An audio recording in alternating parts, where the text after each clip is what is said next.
Bonjour, bienvenue sur ma chaîne Émilie et Coloris. Ici on parle littérature, art-thérapie, bien-être, créativité en tout genre. Aujourd'hui j'avais envie de vous parler manga parce que ça faisait très longtemps que j'en avais pas discuté avec vous sur cette chaîne. Et ça me manquait tout simplement. Donc aujourd'hui je vais vous faire une... C'est pas vraiment une wishlist, enfin si c'est une wishlist. Disons que ce serait ce que j'aurais envie de lire cette année. Donc là on est le 3 décembre. Donc l'année à venir, l'année 2025. Donc je me suis fait une liste de choses que j'aimerais bien acquérir pour pouvoir les lire. Tout simplement. C'est en grande partie des choses que j'ai déjà à la maison. Il n'y a qu'une seule nouvelle série. Alors comme vous savez peut-être, j'ai déjà pas mal de séries en cours. J'aimerais bien me axer sur quelques-unes en fait en particulier. Donc je me suis fait une petite liste de 10 mangas que j'aimerais bien continuer. Enfin 9 puisque le 10e c'en est un que j'ai déjà lu mais que je n'ai pas à la maison.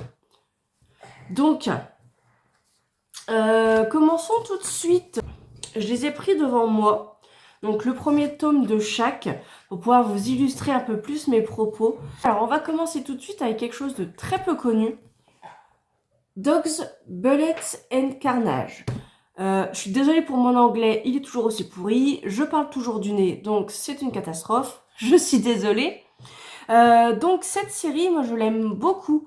Je l'ai découverte par un animé pilote, donc de l'épisode 0, que j'ai aussi d'ailleurs. Et j'ai acheté les premiers tomes que je trouvais comme ça, sans réfléchir à savoir si c'était facilement trouvable ou pas. Et il se trouve que ça commençait déjà à être compliqué à trouver. Donc c'est toujours publié, un volume par an qui sort. On en est au 10e, a priori, j'ai pas vérifié, mais je sais que le tome 10 est déjà sorti. Et moi, j'ai jusqu'au tome 6. Alors, je suis désolée, il y a mon fils qui est juste derrière. Je pouvais pas filmer ailleurs. Il est malade en plus, le pauvre, donc on va faire avec. Même si je vais couper le maximum, mais bon. Oui, tu es malade. Tu pleures? Mais non, tu pleures pas, tu es juste malade. J'ai jusqu'au tome 6, j'aimerais bien acquérir les autres. Je vais chercher encore cette année à combler mes trous. Voilà, c'est une très bonne série. C'est vraiment dommage qu'elle soit si peu visible et si peu facilement trouvable parce que je l'aime beaucoup. Ça suit l'histoire de 4 personnages qui va s'imbriquer par la force des choses. Ils vont se rencontrer et leur destin vont suivre.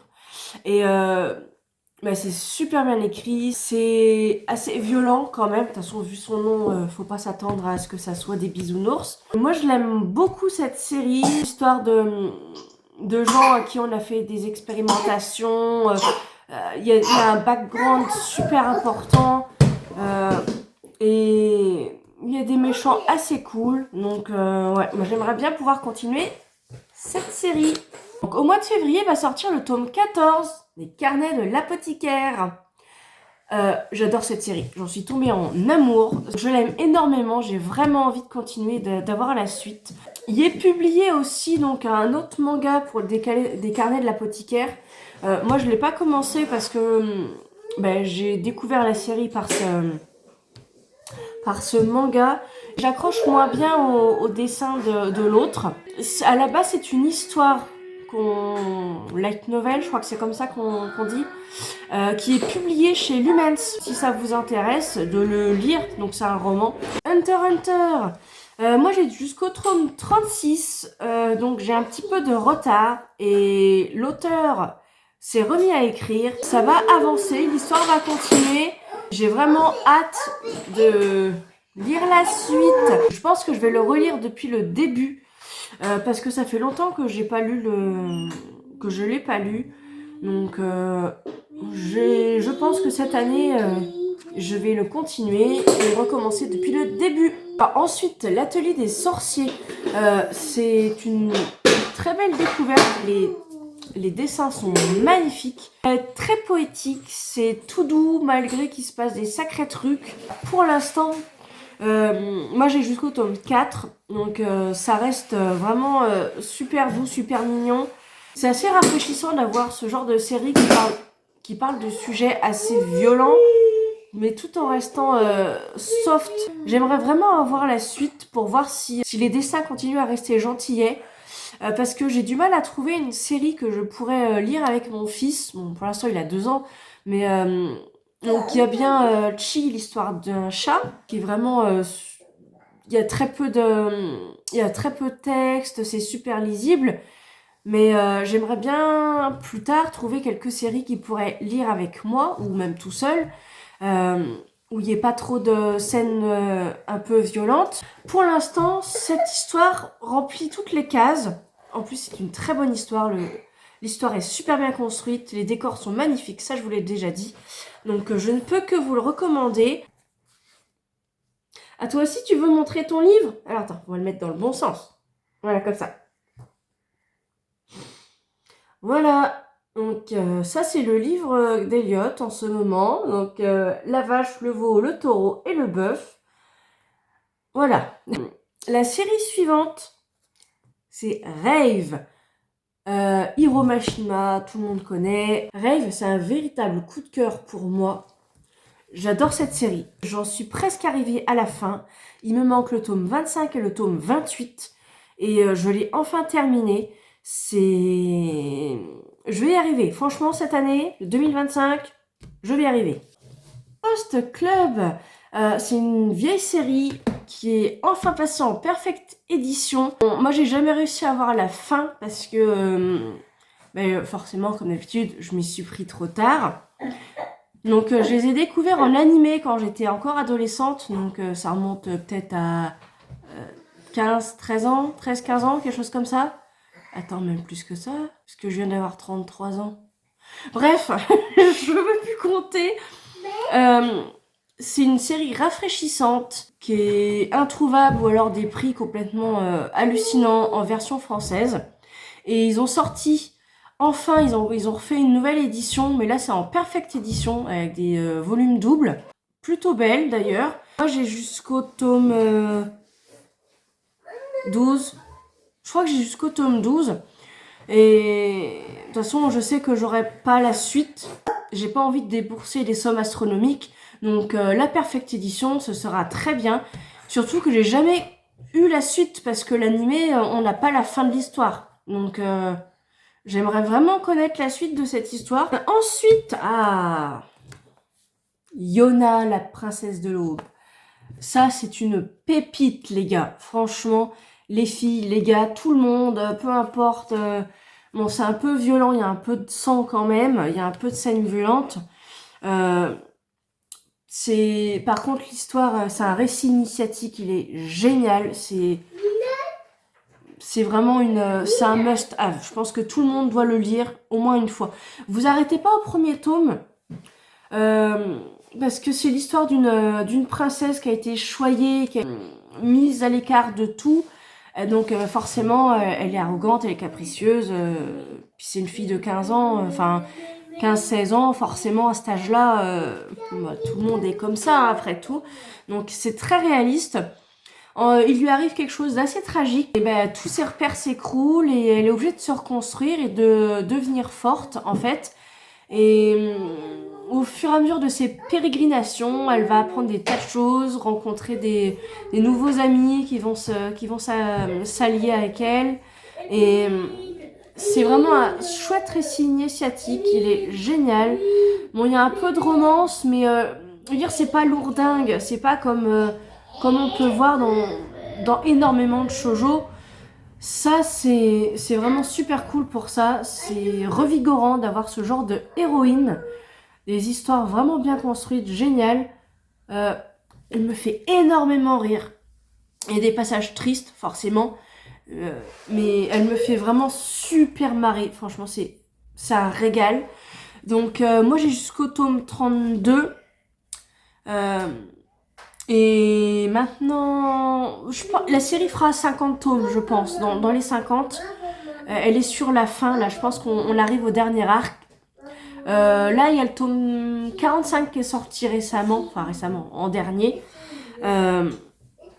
C'est une merveille, cette série. Bloodlad, il me manque que le dernier tome, le tome 17. J'aimerais bien l'acquérir cette année pour pouvoir terminer cette série. C'est complètement déjanté, c'est une histoire avec des zombies, des vampires, des loups-garous, des fantômes, des sorciers, enfin bref, c'est super cool. Y a de la baston, c'est assez drôle quand même. Il y a un côté quand même un peu fanservice, mais c'est pas trop lourdingue, je trouve. Ça c'est comme dans Rave, hein. Il y a du fanservice, mais forcément c'est Hiromashima. Même si je trouve que c'est moins lourdingue que dans ces autres séries. En tout cas, Bloodlad, c'est une belle tranche de rigolade. J'attends le dernier tome pour la lire complètement. Je sais que je vais être frustrée si je la commence et que je suis arrivée au tome 16 et que j'ai pas la suite. Ça va m'énerver. Je le sais, ça va m'énerver. Donc j'aimerais bien l'acheter rapidement pour pouvoir lire la suite. J'arrive presque au bout parce que le dernier que je veux vous présenter, s'il y a besoin, je pense pas d'ailleurs, c'est Go Natanabe. Non, c'est l'inverse. Tanabe. Go Tanabe.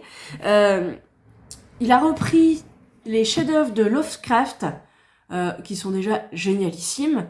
Il les a dessinés. Les dessins sont super cool, super noirs, très détaillés. Moi j'en ai que 3, donc j'aimerais bien continuer ma collection parce que ils sont magnifiques, les histoires sont géniales et bah ça fait voilà, c'est joli tout plein. Même si les anciennes là, les versions un peu cuir là, pourtant j'ai fait très attention en le rangeant, mais il s'est un peu éraflé pendant le déménagement. Pourtant, j'avais fait attention, mais comme quoi... donc c'est peut-être... donc c'est vrai qu'il faut faire attention avec les versions cuir. A priori, je crois que... Enfin, j'ai pas vérifié, mais il me semble que les nouveaux, ils sont pas dans la même texture. Donc peut-être que ça réglera ce problème. Mais c'est souvent que les Perfect Edition, elles sont fragiles. J'ai vraiment envie d'avoir la suite. Le dernier dont je voulais vous parler, c'est Criminel Fiançailles. Alors c'est une série que j'ai pas encore achetée. J'ai lu les 8 premiers tomes. C'est une série qui est en cours et c'est super déjanté. Ça parle de Yakuza. C'est génial. Franchement, c'est génial. Il y a du sang partout. C'est un bon seinen. C'est vraiment très drôle. Les personnages principaux, ils sont vraiment à part. On voit très peu ce genre de personnages. Et ça, c'est assez cool. Alors, l'héroïne féminine, elle est complètement barjo aussi.